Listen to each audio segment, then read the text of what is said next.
What up, y'all? Appreciate you showing up, hanging out, listening to my dumb ass. Like and subscribe.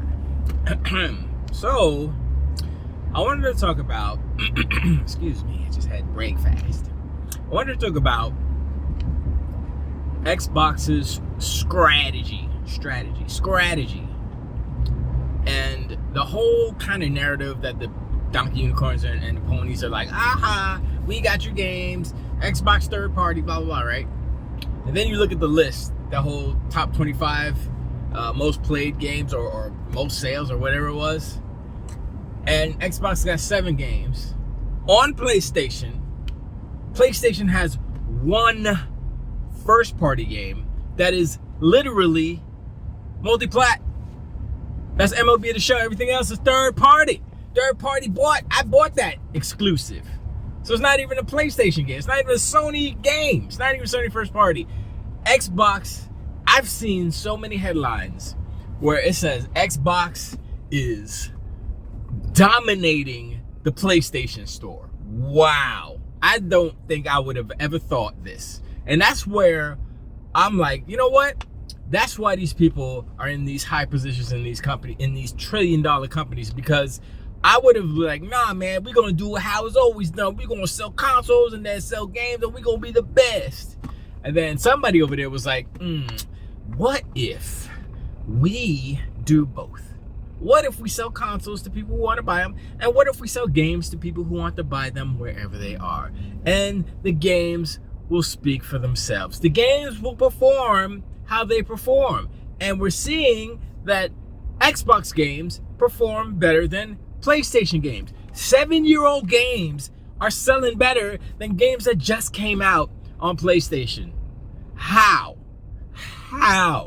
That's the question. And look, hey, I'm not making none of this up. Excuse me if I felt like I'm just going through puberty. I'm not making this up.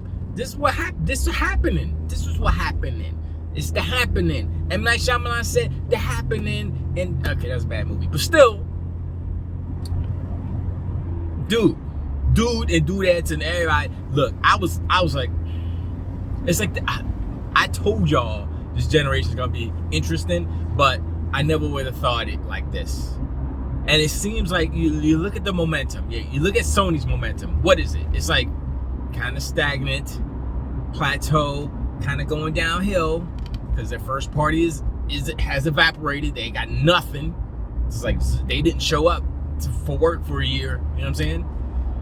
And I'm looking at Xbox. I'm like, yo, we got Hellblade 2 in less than a month. Let's go. We got Indiana Jones later. We got all these other games. I'm like, yo, I just ate and we eating real good. And that, right? So we have the third party games that going on PlayStation Store dominating, Xbox dominating PlayStation, right? And that's before the next gen, before the handheld is supposed to come out, before next gen stuff. And I'm like, yo, it's like, I think that only that 1 year, was it 2023? Was it last year or the year before? It was 2023, where Xbox didn't have too much stuff. And then the whole ABK deal, that was a whole fiasco. But past that, it's like, Xbox is like, they have built a foundation for a video game company in today's day that is unrivaled. Now, Nintendo has their fans, then Nintendo has their IP. That's the most important. Most important thing about Nintendo is their IP, not their hardware. They were lucky with the Switch because the Wii U was hot trash garbage. Nobody wanted it, nobody bought it. Switched it. But can Nintendo replicate that? Or are they gonna just do a Switch 2? It's gonna be backwards compatible. I don't think it'll be backwards compatible, which is a mistake, but the reason why it's not gonna be backwards compatible is because they already cracked the Switch. They already have those Switch carts, those whatever carts. So if it works on that, it'll work on a new Switch. And that's a problem for Nintendo. And that's probably why they're like dragging their feet and they're like, oh man, if we put out a new Switch and it's not backwards compatible, what do we do? Do we charge $1 or something? I mean, they could do something like that. Just charge $1 to have backwards compatibility. And I'm sure, or this would be smarter. You say sign up for Nintendo's online, whatever it's called. I don't know what it's called. And you get all the backwards compatible games. All your games are backwards compatible. But if you don't sign up, you don't get that. So that way they get their little $20 a year, whatever it is. And yeah, everything's all good. I guess. I don't know. But anyway, the whole strategy of Xbox dominating the PlayStation Store. I mean, those words have echoed on the internet for the past couple of days. And it wasn't me. It was what was it? Was it no VG Rant? I forgot what or GC Rant. I can't remember what the website was, but they said they had another article, a headline that said Microsoft doesn't need, I'm paraphrasing, Microsoft doesn't need to win the console war because they are already dominating the PlayStation Store in game sales and game popularity and zeitgeist or whatever you want to call it. And I'm like, yeah, pretty much. So, you know, this is business, right? Business requires strategy, requires smart people thinking about how to maneuver their products in a way that it will be successful.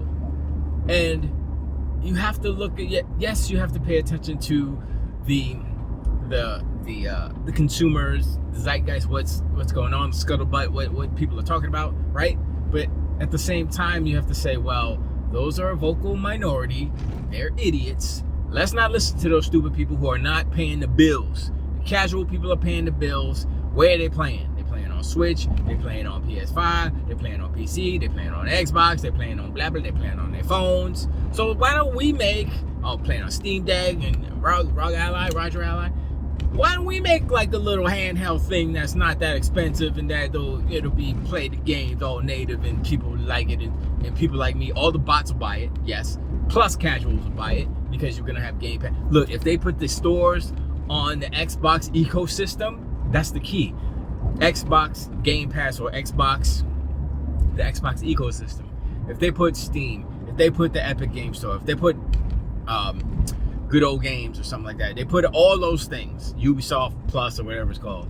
If they put all those stores on Xbox and they put out a handheld, it's a wrap. It's done. That's it. It's a wrap. It's done, son. It's like, I mean, there might be some caveats to some games, like, oh, Sony will probably be like, no, you can't put the Sony games on the Xbox, blah, blah, blah, something like that. It's like, it's not on Xbox, it's on Steam. You're gonna take them off of Steam? Ooh. Would Sony take their games off of Steam because Xbox has Steam on their ecosystem? Ooh, that's a good question. Would Sony do that? I don't think so, because they need to make that money, and the fact that Steam would be like their games would be playable on an Xbox platform is irrelevant because people are buying the games through Steam. They're not buying it through Xbox. And so I think it's a perception thing, but at the same time, the perception is I got an Xbox, I can play all the games. Man, if they do, I mean, I'm thinking about this right now only because of the evidence that's been given to us. But dude, if Xbox pulls this off, man, this could be like one of the greatest gaming comebacks besides the Switch, Nintendo, in recent history. I mean, Nintendo, yeah, they're the greatest right now. But if Microsoft, I mean, they're not like that down bad. You know, they're selling consoles, but if they come through and they dominate like that, man, forget about it. I can't talk. But anyway, I appreciate y'all hanging on the show. Like and subscribe. Hit me up in the comments below. Let me know if you think that whole headline, Xbox dominating the PlayStation Store, is that big a deal. It kind of is. And does it hurt Sony in a way? Kind of does. And is it a trend? Do you see the trends changing towards an Xbox, towards the Xbox side, as opposed to Sony's kind of being quiet and putting out lackluster third-party exclusives? And you know, they're not doing anything. They're really messing it up right now. They're fumbling the ball and all that good stuff. So anyway, I appreciate y'all. Like and subscribe. Here is a bazoo, and I'll talk to y'all on the next one. Took the wait.